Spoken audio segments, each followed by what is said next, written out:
Hai, hari ini kita kembali lagi dalam isu semasa. Apa topik kita nak cakap? Sebelum ini, kita memperkenalkan pakar ekonomi kita, Encik Ronnie Lee. Hai, halo apa khabar semua? Jumpa lagi kita di sini.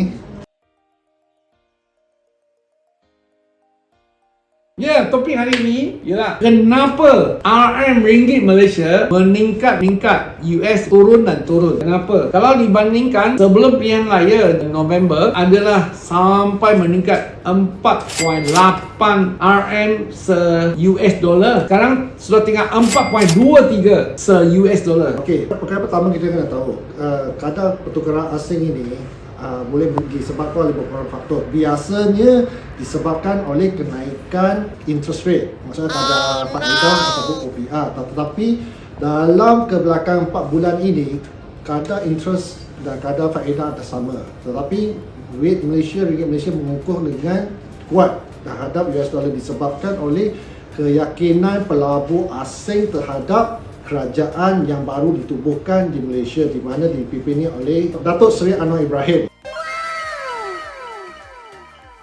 Ya, maksudnya mereka sangat yakin Perdana Menteri yang ke-10 ini boleh mentadbirkan negara dan ekonomi dengan baik. Ya, betul. Maksudnya kita mempunyai kestabilan kerajaan, kestabilan politik yang kukuh berbanding sebelum-sebelum ini, di mana kerajaan kita bertukar dan kebanyakan negara atau pelabur tidak berminat untuk melabur ke satu negara yang mempunyai kestabilan ekonomi.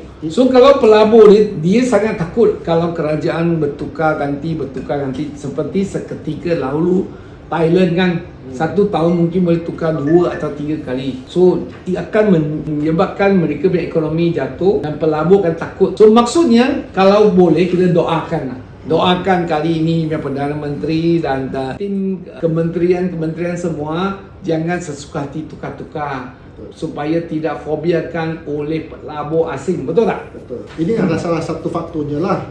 Dan faktor yang paling ketara yang menyebabkan kenaikan ringgit adalah dasar ekonomi monetary Amerika sendiri, di mana kerajaan Amerika, di mana kita panggil Federal Reserve, mengeluarkan satu polisi untuk mencetak lagi US dollar. Maksudnya dia akan meningkatkan bekalan US dollar di pasaran disebabkan mereka ingin membelanja lebih. Bukankah kalau Malaysia kita nak mencetakkan ringgit, kita kena ada simpan itu gold, iaitu emas yang banyak atau USD yang banyak, baru boleh cetak RM yang banyak. Tapi kenapa Amerika dia mau cetakkan wang, dia ada ditukar dengan emas ke? Okey, untuk kerajaan Amerika, mereka boleh dikatakan sangat unik, di mana mata wang mereka adalah mata wang dunia. Maksudnya bila mata wang dunia, seluruh dunia memerlukan US dollar berbanding dengan Malaysia, ringgit Malaysia.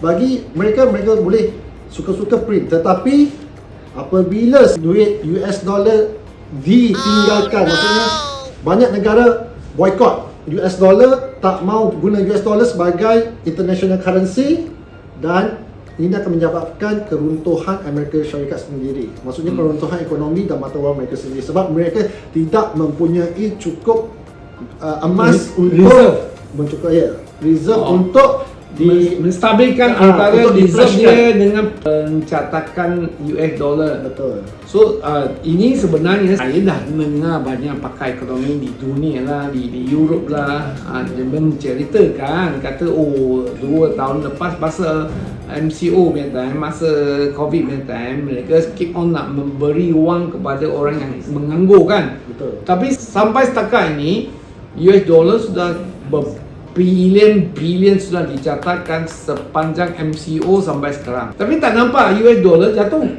Kenapa sekarang jatuh? Sebelum ini naik lagi. Kenaikan US dollar disebabkan oleh peningkatan interest di Amerika. Maksudnya Federal Reserve meningkatkan interest mereka dengan agresif. Maksudnya mereka 0.75, 0.75. So sudah naik 3.5% setakat sekarang kan. So ini akan menyebabkan US dollar melonjak mata wang mereka. Tetapi sekarang adalah kita bercakap kadar interest adalah sama. Malaysia sama, mereka tidak meningkatkan, dan Amerika pun tidak meningkatkan. Ini yang menyebabkan kenapa masa ni Malaysia menaik. Dua faktor ini yang menyebabkan Sebab interest kita pun sudah naik sama rata dengan Amerika. Bukan. Maksudnya interest yang Malaysia, OPR kita tidak meningkat. Maksudnya peningkatan ringgit Malaysia kali ini tidak berkaitan dengan interest rate. Oh, okey, faham. Tidak, sebab Amerika pun dia tidak meningkatkan, Malaysia pun tak tingkatkan. Tetapi kenapa ringgit Malaysia boleh mengukur dengan kuat sekali, meningkat dengan kuat sekali terhadap US dollar? Disebabkan oleh dua perkara ini. Sekiranya Malaysia meningkatkan interest, dia maksudnya interest sudah memainkan peranan, tapi yang ini tidak memainkan peranan. Peranan penting kenapa duit Malaysia mengukur disebabkan oleh dua faktor ini. Kenaikan RM meningkat. Apa kesan-kesannya terhadap ekonomi Malaysia sekarang? Okey, dia boleh dibahagikan kepada dua. Kita ada kesan buruk, ada kesan baiknya. Kesan buruknya kepada pengeksport barangan Malaysia ke luar negara, maksudnya jumlah ekspor barang Malaysia, buatan Malaysia ni akan berkurangan sebab untuk beli barang Malaysia menjadi mahal sebab ringgit Malaysia kukuh.